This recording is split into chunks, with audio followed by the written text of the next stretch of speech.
middleweight champion managed to successfully defend by getting a decision over Artur Akavov. And I say that in with complete clarity. He got a decision over Artur Akavov. He didn't win the fight. He got a decision. It's two different things. And unfortunately, it seems like that's something that's become really common the last few weeks of boxing, and it's really unfortunate to see the wrong guy getting the W's in some of these fights. Um, Artur Akavov, I thought, started off really well.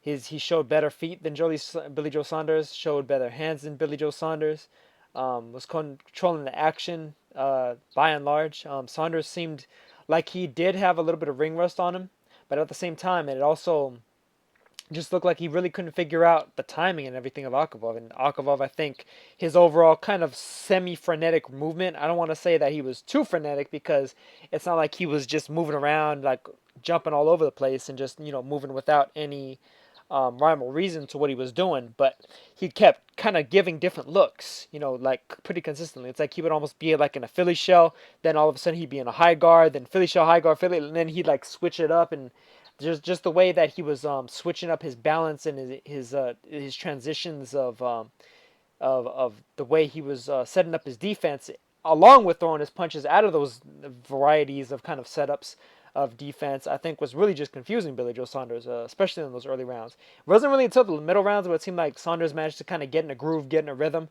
and start to kind of fight back against Akavov. But even then, I think that Akavov really wasn't, he wasn't discouraged by really anything that Billy Joe Saunders was doing. Whereas on the other side, Billy Joe Saunders, I thought, was very discouraged by a lot of the things that Akavov was doing. He just didn't seem to really have a lot of confidence in his own offense necessarily, whereas Akavov did. Um, and I think for good reason. I think that Akavov was landing really good punches, both to the body and the head. More so to the body, especially. But, a lot of good headshots as well.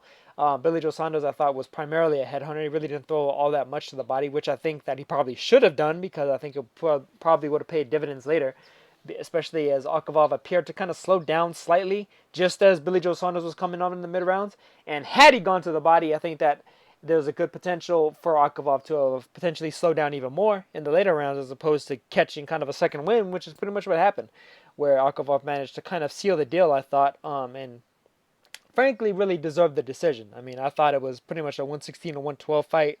Like if you're being very generous to Saunders, I mean, like, yeah, you could have a bit closer, I guess like a draw-ish kind of fight, but even then, I mean, Saunders just really looked bad, and it's not even just the case of Saunders looking bad because like, oh well, he looked bad tonight, but it was a case of he looked a little bit, just a little bit underperforming compared to what we've seen of him recently. On top of the fact that Akavov took advantage of that and made him look even worse, whereas if Akavov hadn't showed the quality that he showed, even a rusty version of Billy Joe Saunders, I think, could have pulled it out. I mean, it's kind of similar, really, to a couple of weeks ago, really, with, Jamie McDonnell and Liborio Solis. Liborio Solis, I thought, just made Jamie McDonnell look terrible. I mean, Jamie McDonnell definitely didn't really look like he was all there, all together and everything. He looked like there might have been something wrong. He really couldn't get his rhythm down. But at the same time, Liborio Solis took advantage of that, and he pretty much drowned him. I mean, he gave him just a hell of a fight, a punishing fight. Put constant pressure on him, outboxed him. Along with that constant pressure, was hitting him with constant power shots. And I mean, it kind of reminds me of the situation here. I mean, you can say the same in a lot of ways with the Kovalev and Ward fight. It wasn't really until later where Ward started to kind of pick it up a little bit. But I mean, I thought in that fight, he fell short too. So yeah, I think that Akavov was definitely just on the wrong side of things. Got really a harsh decision against him. And Billy Joe Saunders is extremely fortunate to still have that belt.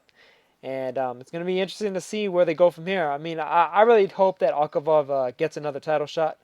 I think that he deserves it. He definitely showed just a lot of skills in there. He showed good skills. He showed good heart. I mean, just good everything. I mean, he's a solid fighter. He's definitely one of the top middleweights in the world. And I mean, just by virtue of the fact that he just gave Saunders so much hell in there. So hopefully, we'll get a chance to see him again in the near future.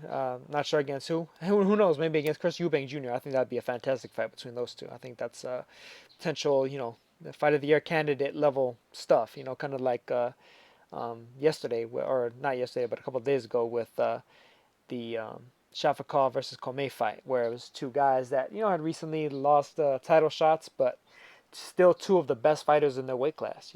That being lightweight, this being middleweight. Billy Joe Saunders, I do know that his next mandatory is going to be Avtandil Kurtsidze, and I mean, if he better show up looking better from the very jump, from the very first bell against Kurtsidze compared to what he looked like here, because I mean, Kurtsidze is a guy that will hurt you. He's a short middleweight, but he reminds me of Dejan Zlaticanin, really, at lightweight. He's a very short guy for the division, but he's just a short, stocky son of a bitch. That's like he's like a Mike Tyson type guy. He's coming at you. He's coming with full power, full force. And he just has just that built-in leverage on all of his shots. And he's a guy that knows that he's the shorter man. Obviously, he doesn't have any kind of height or reach advantage over anybody in the division. So he's coming at you with everything he's got. He's going to be a fierce, just a fierce aggressor.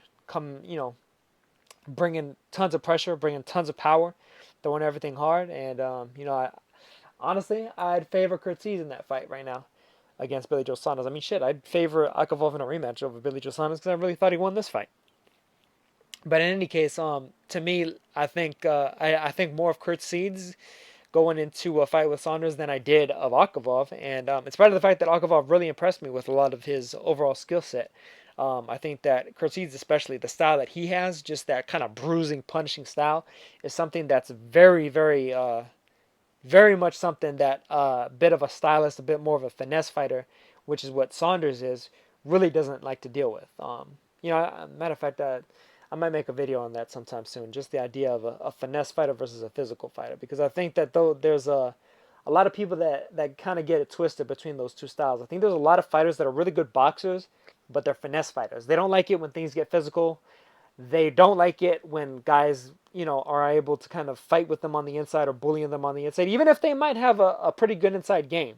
I think that overall they tend to be more kind of hands off. It's like they really don't want you pressing them. They don't want you pushing them back or putting your body on them and just tiring them out and just hammering their bodies. It's like they want everything to be almost like an amateur boxing fight, basically, like is the way I see a finesse fighter. But that's maybe for another video. But I don't like Saunders' chances necessarily against a guy that's going to be that just physically domineering against them.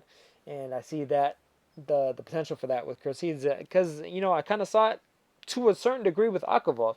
Although Akavov did a lot of very good just movement where it's like he would just go in, it's like he would kind of step in, he would step out just as Saunders was trying to counter him, stepping in, and then he would step back in with his own shots. It's like really, really clever stuff. And then occasionally he would step in and kind of bully Saunders up against the ropes as well. He showed a lot of cleverness in there. And it's really just unfortunate that he didn't get the W, but it seems like it's kind of been a pattern the last few weeks in the boxing world.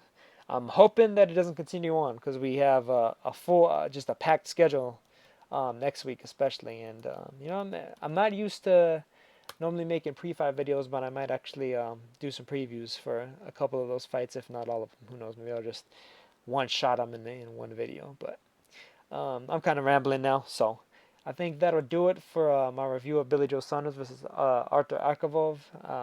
Akavov unfortunately got robbed. He deserved a W. He deserved that belt. Deserved the glory, really. I'm hoping he gets another chance at one of them sometime soon. And as for Saunders, I mean, hey, good luck, good luck going forward, because I think he's gonna need it in a major way. So that's all I got to say on this one, and I'll catch you guys in the next one. Peace.